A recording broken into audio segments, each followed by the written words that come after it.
السلام عليكم ورحمة الله وبركاته. وحشتوني جدا جدا. معكم أنس في يوميات روز. إن شاء الله النهاردة بقى بنطلع من المطبخ وبننزل كده عند الطيور وبنعمل الفيديو الجميل دوت. بنشوف قد إيه الجلسة مع الطيور حلوة جدا، خصوصا بقى لما تكون انت بتربي كده فراخ أو بط أو حمام، وتقعدي معاه بقى تجهزي له الاكل وتطلقيه شويه في اذا كان عندك مكان واسع او حديقه او اي مكان كده، بدل حبسه طول النهار بتخرجيه بقى يتهوى شويه كده.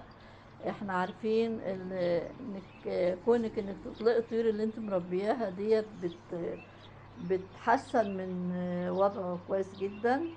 يعني كده زي ما يكون واحد محبوس وبيخرج بقى يتفسح ويتمشى، فالطلقة للطيور بتبقى كويسة. أنا روتيني كل يوم الصبح بنزل كده الساعة 7 أو 8، مربية طيور تحت عندي في مكان، عندي فيه جنينة بانية فيه أوضة للطيور وعشة صغيرة. ببتدي بقى انزل الصبح كل يوم احط لهم بقى الاكل بتاعهم والشرب المية، واقعد شوية معاهم كده اطلقهم في المكان الواسع اللي عندي دوت كده يتهووا شوية، وبعدين احبسهم تاني. طيوري انا مربياها لو هي صغيرة بحط لها علف زي ما احنا عارفين العلف الناعم ده، وبعد شهر كده ابتدي احط لهم علف تسمين خشن مع دشيشة او كسب وعيش. انا بنشفه، العيش اللي بيفضل مني بقطعه صغير كده وانشفه في البلكونة وبنزله لهم مع الاكل، وده بيوفر معايا كتير جدا في تربية الطيور.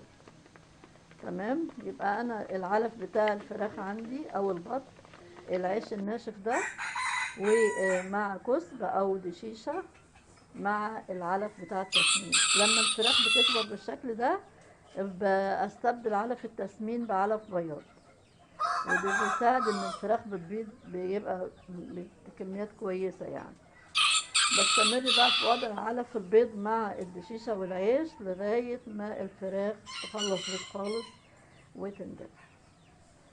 طبعا انا بنزل للطيور مرتين في اليوم او 3 مرات، مرة الصبح ومرة العصر كده عشان احط لهم مية بس، ومرة بالليل علشان برضو اذا كانوا محتاجين مية احط لهم مية.